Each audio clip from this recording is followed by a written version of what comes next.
صلاح الدین ایوبی نے آکر مصری فوج تیار کر لی ہے، سوڈانی اس میں شامل نہیں ہونا چاہتے۔ ان کے کمانڈر ناجی نے ہم سے مدد طلب کی تھی، میں نے اس کا خط دیکھا تھا اور میں نے تصدیق کی تھی کہ یہ خط ناجی کا ہی ہے اور اس میں کوئی دھوکہ نہیں، مگر ہمارے ساتھ ہماری تاریخ کا سب سے بڑا دھوکہ ہوا ہے۔ مجھے یہ معلوم کرنا ہے کہ کیسے ہوا، میں یہ چھان بین کیے واپس نہیں جا سکتا۔ شاہ آگسٹس نے بڑے فخر سے کہا تھا کہ میں مسلمانوں کے گھروں کے اندر کے بھید معلوم کر کے ان کی بنیادیں ہلا دوں گا۔ اب تصور کرو موبی، شہنشاہ کے دل پر کیا گزر رہی ہوگی، وہ مجھے سزائے موت سے کیا کم سزا دے گا، صلیب کا قہر مجھ پر الگ نازل ہوگا۔ ابھی نے کہا، میں سب جانتی ہوں، جذباتی باتیں نہ کرو، عمل کی بات کرو، مجھے بتاؤ میں کیا کروں۔ رابن نے اعصاب پر اپنا فرض و شکست کا احساس اس حد تک غالب تھا کہ اسے یہ بھی احساس نہیں تھا کہ موبی جیسی دلکش لڑکی جس کے ایک ایک نقش اور جسم کے انگ انگ میں شراب کا جادو بھرا ہوا تھا اس کے سینے سے لگی ہوئی ہے اور اس کے ریشم جیسے ملائم بال اس کے آدھے چہرے کو ڈھانپے ہوئے ہیں۔ روبن نے ان بالوں کی خوشبو کو ذرا سا محسوس کیا اور کہا، موبی، تمہاری یہ بال ایسی مضبوط زنجیریں ہیں، جو صلاح الدین ایوبی کے گرد لپٹ گئی تو وہ تمہارا غلام ہو جائے گا۔ لیکن سب سے پہلے تمہیں جو کام کرنا ہے وہ یہ ہے کہ کرسٹوفر اور اس کے ساتھیوں سے کہو کہ تاجروں کے بھیس میں ناجی کے پاس پہنچے اور معلوم کرے کہ اس کے لشکر نے بغاوت کیوں نہیں کی اور یہ راز فاش کس طرح ہوا کہ اس سے فائدہ اٹھا کر صلاح الدین ایوبی نے گنتی کے چند ایک دستے گھات میں بٹھا کر ہماری 3 افواج کا بیڑا غرق کر دیا، اور انہیں یہ بھی کہو کہ معلوم کرے کہ ناجی صلاح الدین ایوبی سے ہی تو نہیں مل گیا۔ اگر ایسا ہی ہوا ہے تو ہمیں اپنے جنگی منصوبے کو رد و بدل نہیں کرنی ہوگی۔ مجھے یہ یقین ہو گیا ہے کہ مسلمانوں کی تعداد کتنی ہی تھوڑی کیوں نہ ہو، انہیں ہم آسانی سے شکست نہیں دے سکتے۔ ضروری ہو گیا ہے کہ ان کے حکمرانوں کا اور عسکری قیادت جذبہ ختم کیا جائے۔ ہم نے تم جیسی لڑکیاں عربوں کے حرم میں داخل کر دی ہیں۔ موبی نے اسے ٹوکتے ہوئے کہا، تم نے بات پھر لمبی کر دی۔ ہم اپنے گھر میں ایک بستر پر نہیں لیٹے ہوئے کہ بڑے مزے سے ایک دوسرے کو کہانیاں سناتے رہے۔ ہم دشمن کے کیمپ میں قید ہیں اور پابند ہیں، باہر سنتری پھر رہے ہیں، رات گزرتی جا رہی ہے، ہمارے پاس لمبی باتوں کا وقت نہیں ہے، ہمارا مشن تباہ ہو چکا ہے۔ اب بتاؤ کہ ان حالاتوں میں ہمارا مشن کیا ہونا چاہیے؟ ہم 7 لڑکے اور 6 مرد ہیں، پھر کسی اطلاع دے، تم کہاں ملو گے؟ رابن نے کہا، میں یہاں سے فرار ہو جاؤں گا، لیکن فرار سے پہلے اس کیمپ، اس کی نفری اور صلاح الدین ایوبی کے آئندہ عزائم کے متعلق تفصیل معلوم کروں گا۔ اس شخص کے متعلق ہمیں بہت چوکنا رہنا ہوگا۔ اس وقت اسلامی فوج میں یہ واحد شخص ہے جو صلیب کے لیے خطرہ ہے، ورنہ اسلامی خلافت ہمارے جال میں آتی چلی جا رہی ہے۔ شاہ عملرک کہتا ہے کہ مسلمان اتنے کمزور ہو گئے ہیں کہ اب ان کو ہمیشہ کے لیے اپنے پاؤں میں بٹھانے کے لیے صرف ایک حلے کی ضرورت ہے، مگر اس کا یہ عزم محض خوش فہمی ثابت ہوا۔ مجھے یہاں رہ کر صلاح الدین ایوبی کی کمزور رگیں دیکھنی ہے اور تمہیں 5 آدمیوں کے ساتھ مل کر سوڈانی لشکر کو بھڑکانا اور بغاوت کرانی ہے۔ نہایت ضروری ہے کہ صلاح الدین ایوبی زندہ نہ رہے، اگر وہ زندہ رہے تو ہمارے اس قید خانے میں زندہ رہے، جہاں وہ عمر کی آخری گھڑی تک سورج نہ دیکھ سکے اور رات کو آسمان کا اسے ایک بھی تارا نظر نہ آئے۔ تم پہلے اپنے خیمے میں جاؤ اور اپنی 6 لڑکیوں کو ان کا کام سمجھا دو، انہیں خاص طور پر ذہن نشین کروا دو کہ اس آدمی کا نام علی بن سفیان ہے، جسے ان ریشمی بالوں، شربتی آنکھوں اور اتنے دلکش جسموں سے ایسا بیکار کرنا ہے کہ وہ صلاح الدین ایوبی کے کام کا نہ رہے، اور اگر ہو سکے تو اس کے اور صلاح الدین ایوبی کے درمیان ایسی غلط فہمیاں پیدا کرنی ہے کہ وہ ایک دوسرے کے دشمن ہو جائے۔ تم سب اچھی طرح جانتی ہو کہ 2 ذروں میں غلط فہمی اور دشمنی کس طرح پیدا کی جاتی ہے۔ جاؤ اور لڑکیوں کو ہدایت دو، کرسٹوفر کے پاس پہنچو، اسے میرا سلام کہنا اور یہ بھی کہنا کہ تیرے تیر کو صلاح الدین ایوبی پر آ کر ہی ختم ہونا تھا۔ اب اس گناہ کا کفارہ ادا کرنا اور جو کام تمہیں سونپا گیا ہے وہ 100% پورا کرو۔ رابن نے موبی کے بالوں کو چوم کر کہا، تمہیں صلیب پر اپنی عزت بھی قربان کرنی پڑے گی، لیکن خدا یسوع کی نظروں میں تم مریم کی طرح کنواری ہوگی۔ اسلام کو جڑ سے اکھاڑنا ہے۔ ہم نے یروشلم لے لیا ہے، مصر بھی ہمارا ہوگا۔ موبی رابن کے بستر سے نکلی اور خیمے کے پردے کے پاس جا کر پردہ اٹھایا، باہر جھانکا، اندھیرے میں اسے کچھ بھی نظر نہیں آیا۔ وہ باہر نکل گئی اور خیمے کی اور سے دیکھا کہ سنتری کہاں ہے۔ اسے دور کسی کے گنگنانے کی آواز سنائی دی، یہ سنتری ہی ہو سکتا تھا۔ موبی چل پڑی، درختوں سے گزرتی ہوئی، قدم قدم پر پیچھے دیکھتی ہوئی وہ ٹیلے تک پہنچ گئی اور اپنے خیمے کا رخ کر لیا۔ آدھا راستہ طے کیا ہوگا، راستے میں اسے 2 آدمیوں کی دبی دبی باتیں کرتے کرنے کی آواز سنائی دینے لگی۔ یہ آواز اس کے خیمے کے قریب معلوم ہوتی تھی۔ اسے یہ خطرہ نظر آنے لگا کہ سنتری نے معلوم کر لیا ہے کہ ایک لڑکی غائب ہے اور وہ کسی دوسرے سنتری کو یا اپنے ان 5 ساتھیوں کے پاس چلی جائے جو مراکشی تاجر کے بھیس میں کوئی 1.5 میل دور خیمے بنا کر رکے ہوئے تھے۔ مگر اسے یہ خیال بھی آ گیا کہ اس کی گمشدگی سے باقی لڑکیوں پر مصیبت آ جائے گی۔ وہ تھی تو پوری چالاک، پھر بھی ان پر پابندیاں سخت ہونے کا خطرہ تھا اور کوئی چارہ کار بھی نہ تھا۔ وہ بھی ذرا اور آگے چلی گئی تاکہ ان 2 آدمیوں کی باتیں سن سکے۔ ان کی زبان وہ سمجھتی تھی۔ یہ تو اس نے دھوکہ دیا تھا کہ وہ سسلی کی زبان کے علاوہ اور کوئی زبان نہیں سمجھتی۔ وہ آدمی خاموش ہو گئے۔ وہ بھی دبے پاؤں آگے بڑھی۔ اسے بائیں طرف قدموں کی آہٹ سنائی دی۔ اس نے چونک کر دیکھا۔ درختوں کے درمیان اسے ایک سیاہ سایہ جو کسی انسان کا تھا جاتا نظر آیا۔ اس نے رخ بدل لیا اور ٹیلے کی طرف آنے لگی۔ وہ بھی کوئی خطرہ مول نہیں لینا چاہتی تھی۔ وہ ٹیلے پر چڑھنے لگی۔ ٹیلا اونچا نہیں تھا، فوراً ہی اوپر چلی گئی۔ وہ تھی تو بہت ہوشیار، لیکن ہر انسان ہر قدم پر پورا احتیاط نہیں کر سکتا۔ وہ ٹیلے کی چوٹی پر کھڑی ہو گئی۔ اس کے پاس منظر میں ستاروں سے بھرا ہوا آسمان تھا۔ سمندر اور صحرا کی فضا رات کو آئینے کی طرح شفاف ہوتی ہے۔ درختوں میں جاتے ہوئے آدمی نے ٹیلے کی چوٹی پر تمدن درختوں کے تنوں کی طرح ایک سایہ دیکھا۔ موبی نے پہلو اس آدمی کی طرف کر دیا۔ اس کے بال کھلے ہوئے تھے جنہیں اس نے ہاتھ سے پیچھے کیا۔ اس کی ناک، سینے کا ابھار اور لمبا لبادہ تاریکی میں بھی راز کو فاش کرنے لگا۔ یہ آدمی رات کے سنتریوں کا کمانڈر تھا۔ وہ آدمی رات کے وقت کیمپ کی گشت پر نکلا اور سنتریوں کو دیکھتا پھر رہا تھا۔ یہ سنتریوں کی تبدیلی کا وقت تھا۔ کمانڈر اس لیے زیادہ چوکس تھا کہ سلطان صلاح الدین ایوبی 3 سالاروں کے ساتھ کیمپ میں موجود تھا۔ سلطان صلاح الدین ایوبی ڈسپلین کا بڑا ہی سخت تھا۔ ہر کسی کو ہر لمحہ خطرہ لگا رہتا تھا کہ سلطان رات کو اٹھ کر گشت پر نہ آ جائے۔ کمانڈر سمجھ گیا کہ ٹیلے پر کوئی لڑکی کھڑی ہے۔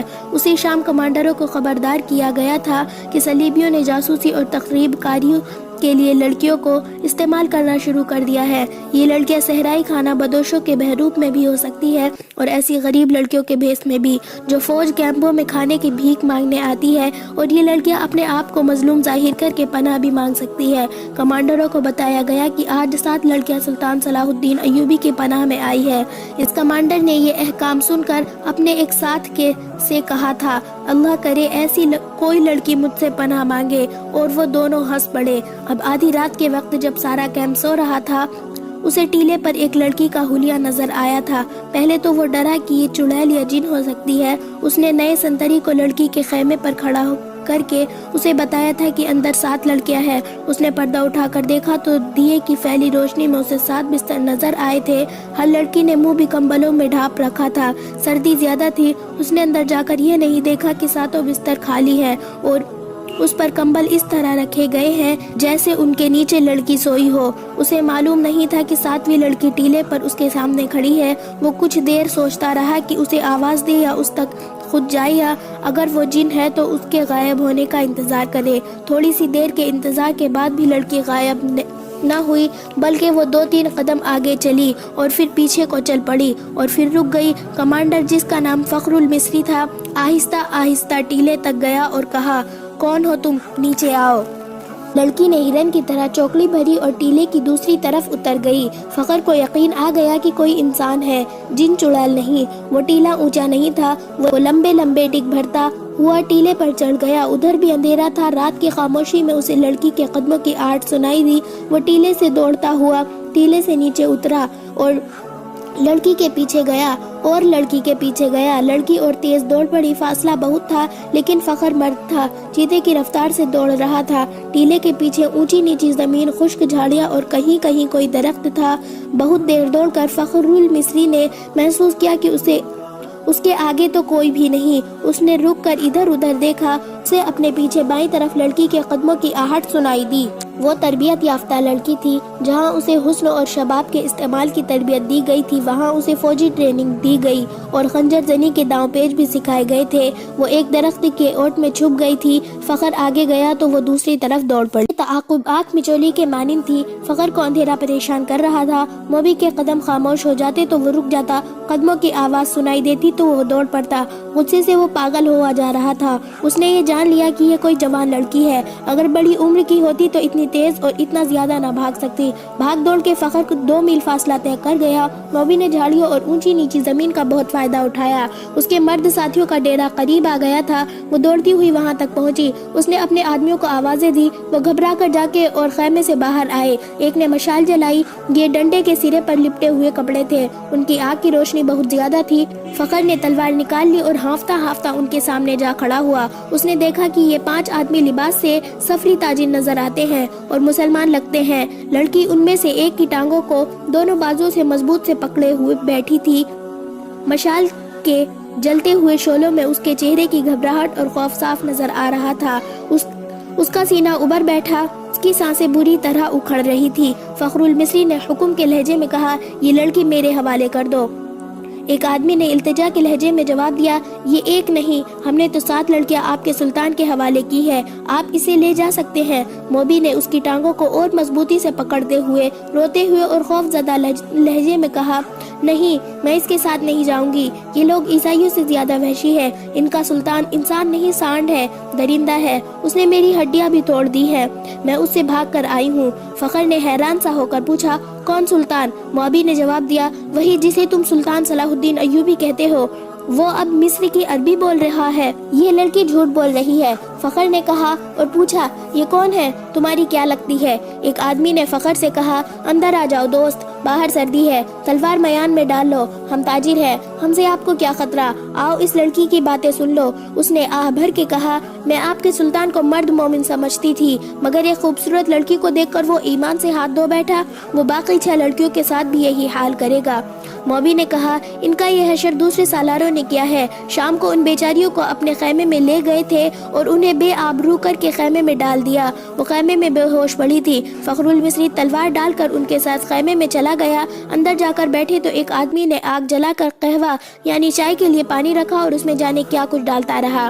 دوسرے آدمی نے فخر سے پوچھا کہ اس کا رتبہ کیا ہے۔ اس نے بتایا کہ وہ کمانڈر اور عہدے دار ہے۔ انہوں نے اس کے ساتھ بہت سی باتیں کی جن سے انہوں نے اندازہ کر لیا کہ یہ شخص عام قسم کا سپاہی نہیں اور ذمہ دار فرد ہے، ذہین اور دلیر بھی ہے۔ ان لوگوں میں سے ایک نے، جو کرسٹوفر تھا، فخر کو 7 لڑکیوں کی بالکل وہی کہانی سنائی جو انہوں نے صلاح الدین ایوبی کو سنائی تھی۔ انہوں نے فخر کو یہ بھی بتایا کہ سلطان صلاح الدین ایوبی نے ان کے متعلق کیا کہا تھا۔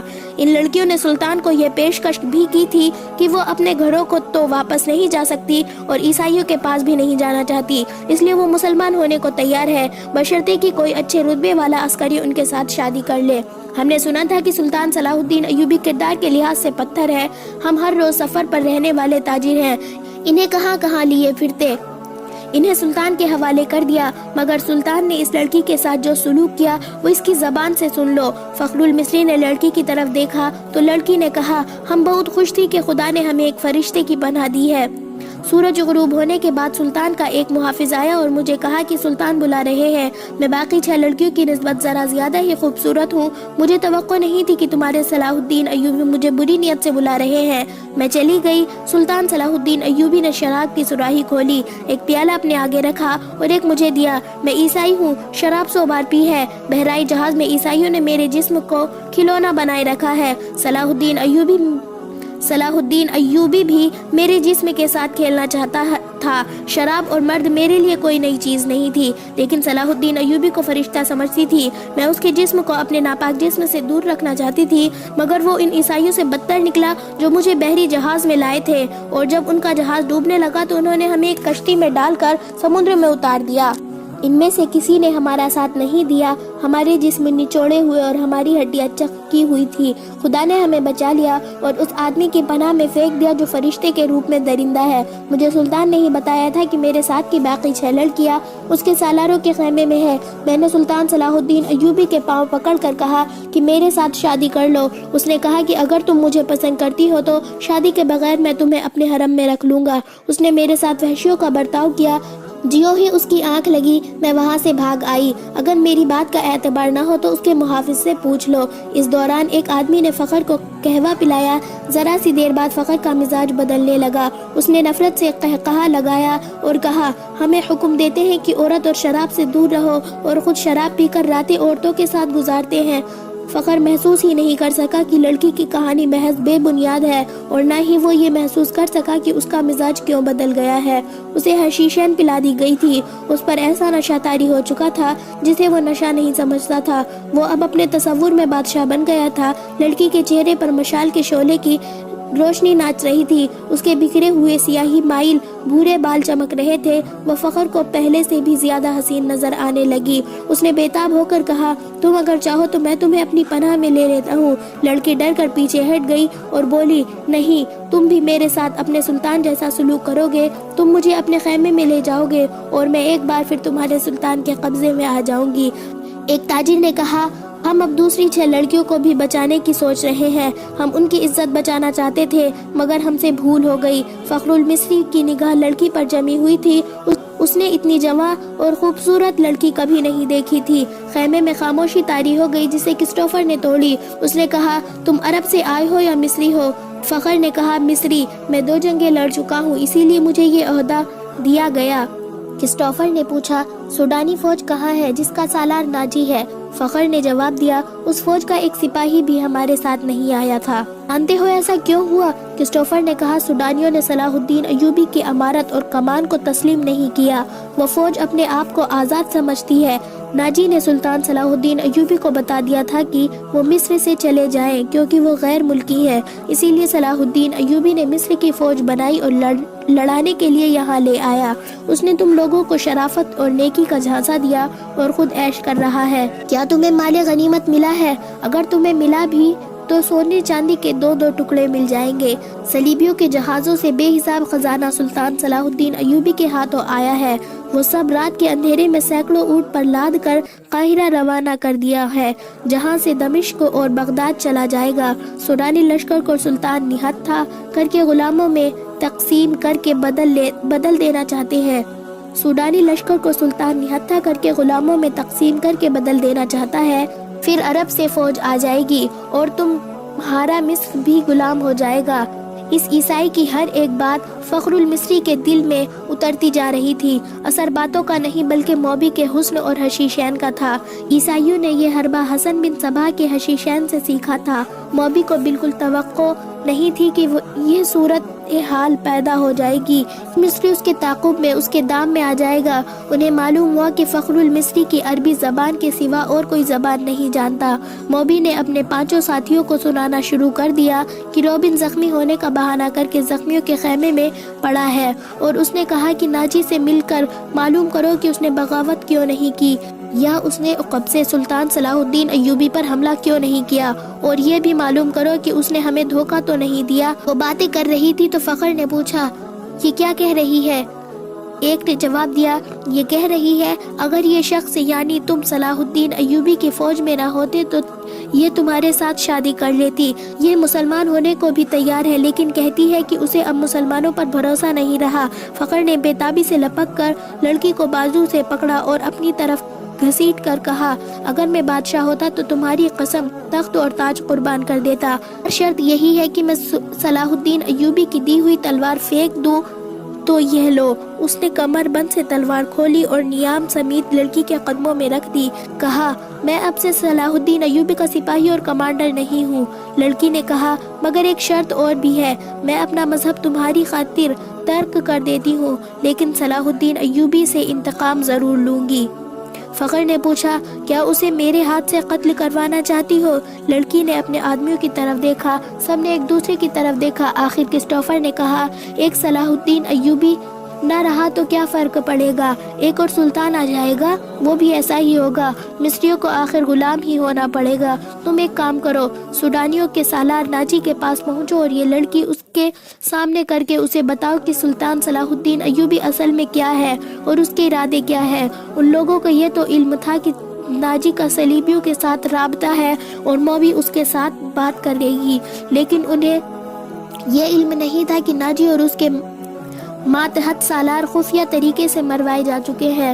اس تک لڑکیوں کو ہی جانا تھا، اس کا اکیلے جانا ممکن نہیں تھا۔ اتفاق سے انہیں فخر المصری مل گیا، لہٰذا اسی کو استعمال کرنے کا فیصلہ ہو گیا۔ یہ آدمی چونکہ سلطان صلاح الدین ایوبی کے نظر میں آ گیا تھا، اس لیے اس کی نظر میں رہنا چاہتا تھا۔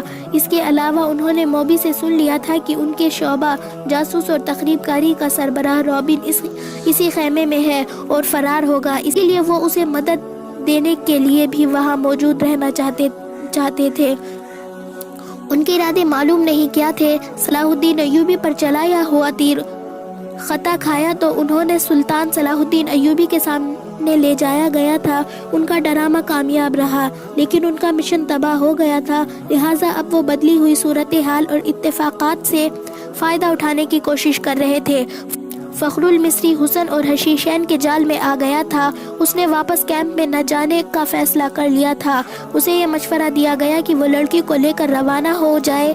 ان لوگوں نے اسے اپنا ایک اونٹ دے دیا اور تھیلی میں کھانے کا بہت سارا سامان ڈال دیا۔ ان کھانوں میں کچھ کھانے ایسے تھے جن میں حشیشین ملی ہوئی تھی۔ ابھی کو ان کا علم تھا۔ فخر کو ایک لمبا چوغا اور تاجروں والا دستار پہنا دی گئی۔ لڑکی اونٹ پر سوار ہوئی، اس کے پیچھے فخر سوار ہو گیا اور اونٹ چل پڑا۔ فخر گرد و پیش سے بے خبر تھا اور وہ اپنے ماضی سے بھی بے خبر ہو گیا تھا۔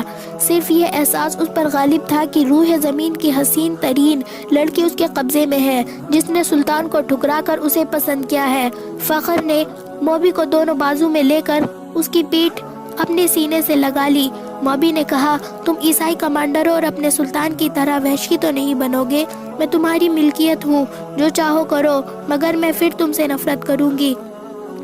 فخر نے اسے اپنے بازوؤں سے نکال کر کہا، کہو تو میں اونٹ سے اتر جاتا ہوں۔ مجھے صرف یہ بتا دو کہ تم مجھے دل سے چاہتی ہو یا محض مجبوری کے عالم میں میری پناہ لی ہے۔ موبی نے جواب دیا، پناہ تو میں ان تاجروں کی بھی لے سکتی تھی، لیکن تم مجھے اتنے اچھے لگے کہ تمہاری خاطر مذہب تک چھوڑنے کا فیصلہ کر لیا۔